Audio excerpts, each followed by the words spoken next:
যুগের ভগবান নারীদের সম্মান তোমার সাথে জড়িয়ে, বিপদের সেদিনে পেয়েছি তোমায়, পাশে দিয়ে শুধু হাত বাড়িয়ে। সহস্র লড়াই লড়ে গেছো চুপ করে নতুন সেদিনের খোঁজে। বাংলা তোমার হাতে সুরক্ষিত, জানি হারবে না তুমি সহজে। সবুজ সেনার সেনাপতি, যুব সমাজের নতুন জীবন, এগিয়ে চলার সাহস হয়ে দিলে লক্ষ্য বুকে শিহরণ।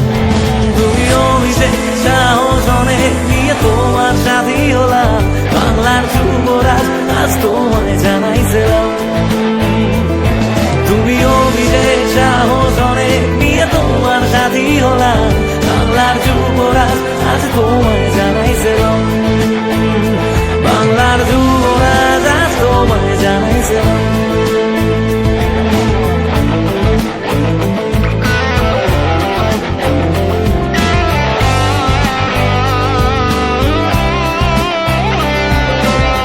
কৃষকের মুখে ফোটালে খুশির হাসি,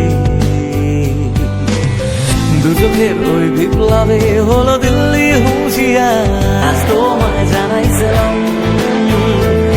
তুমি অভিষেক সাহস অনেক নিয়ে তোমার সাথী হলাম, বাংলার নতুন জীবন এগিয়ে চলার সাহস হয়ে দিল্লি তোমার সাথী হলাম, বাংলার যুবরাজ।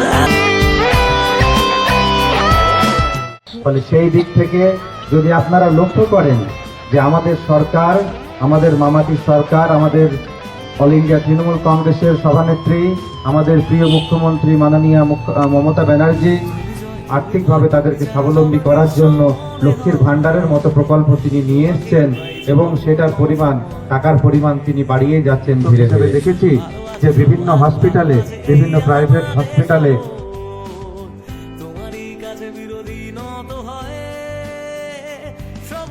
ভবিষ্যৎ এরা যুবকরাই আগামী দিনের নেতা, যুবকরাই আগামী দিনের কাণ্ডারি। ফলে দুর্গম পরিস্থিতি সৃষ্টি হয়েছে, সেইখান থেকে এই নৌকাকে উদ্ধার করো। এটার মর্মার্থ এটাই যে সমাজ যখন কোনো অসুবিধার মধ্যে পড়ে প্রয়োজন হয়, কারণ যুবকরা এনার্জিতে ভরপুর, শক্তিতে ভরপুর, তা ধ্বংস হয়ে যাচ্ছে।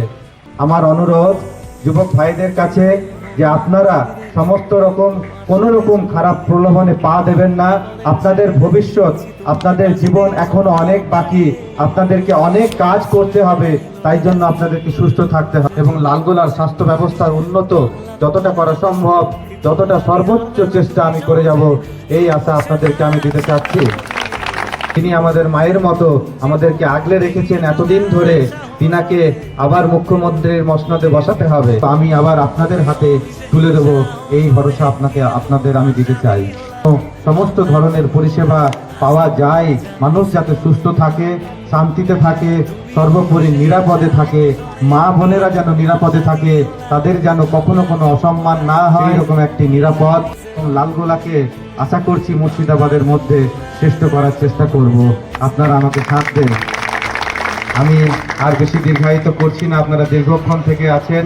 প্রত্যেকটা বাড়ি বাড়ি গিয়ে মমতা ব্যানার্জির যে সমস্ত প্রকল্পগুলো রয়েছে সেগুলো তাদেরকে বোঝান, যেন মমতা ব্যানার্জিকে যেন ক্ষমতার মসনদে আমরা বসাতে পারি দিন, এবং তার বদলে আপনারা কাজের পর কাজ, উন্নয়নের পর উন্নয়ন পাবেন, এই আশা রাখছি এবং আপনাদেরকে ধন্যবাদ জানিয়ে আমি শেষ করছি। আসসালামু আলাইকুম।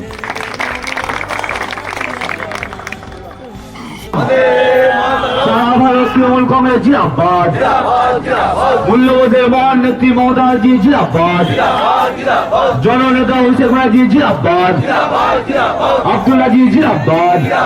সরকার থাকলে ভালো মানুষ পাবে। আপনার জন্য